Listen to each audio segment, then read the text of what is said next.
Well, if you're the type of person who's hesitant about branding and you think it's wishy-washy or it's hard to define, you're not incorrect. Right. If I had to define brand, I would essentially say it's the expectations that a company sets and then how well it delivers against those expectations. So if you set an expectation that you deliver value, in other words, you deliver what you are worth or more for what they are paying.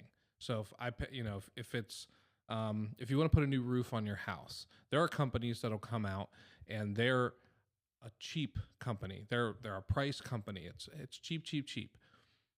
You don't expect much other than the price to be right. And the old saying, you get what you pay for.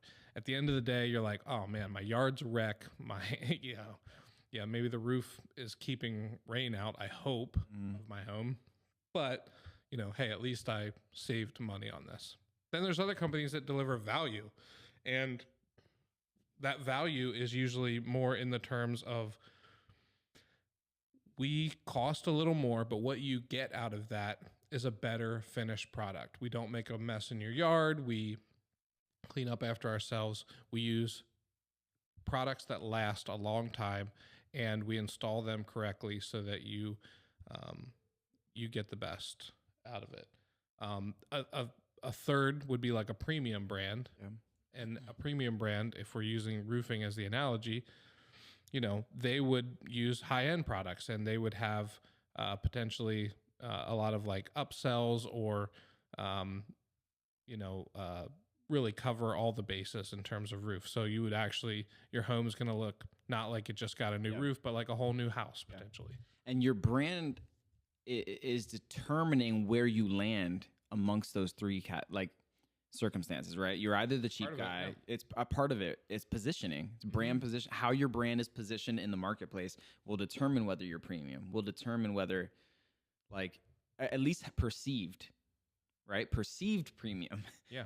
Because that's what you're saying is, you started off by saying the aspiration versus what's actually happening. The expectation. So the expectation. I love that language because what that communicates is you could have high aspirations as a business with no, what was the word again? The other one, I keep forgetting it.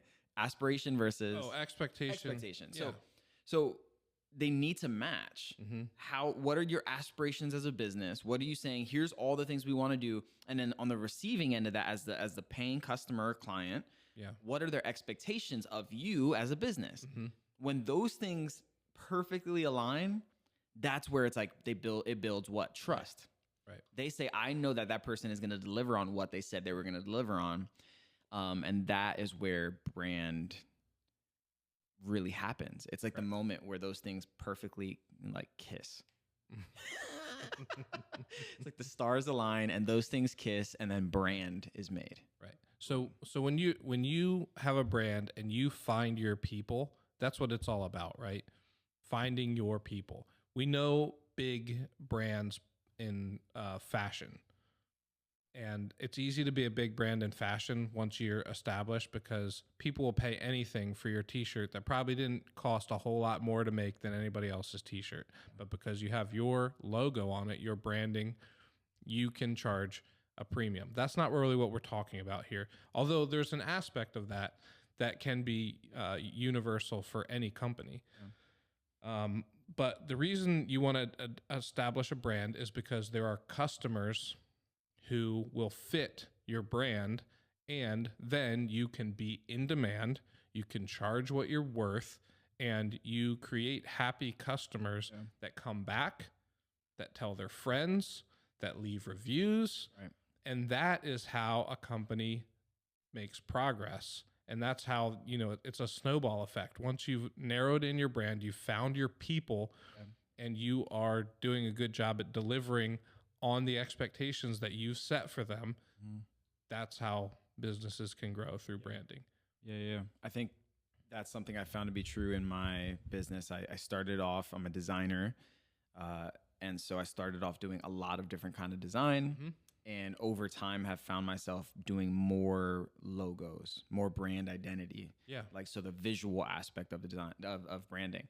And it's been interesting because that's the majority of what I do. And then there's still a small percentage. I think every designer still gets their hands in emails and, pamphlets every once in a while and different things like that. But, we could even go on and on about niching down, not niching down, but like even within your thing, you can go further. You become further an expert and be even more specific. So I do logos for, I know a guy who does logos for outdoors, just outdoors businesses, exclusively outdoors. So you do anything outdoors, he does your branding. He's good at that. And I think that's great. He knows his lane, and it's like, there's a lot of benefit in niching like that. So. And brand identity is one of the things that is part of a brand, and it's kind of the gateway to everything else. So it's a great thing to talk about. One of a story that comes to mind is every morning I drive by this yard sign, and I think my guess is that this business owner, this is his home, but he puts one of his yard signs. It's an HVAC company, and they put. When they do work on a house, they put a yard sign out there. Yep.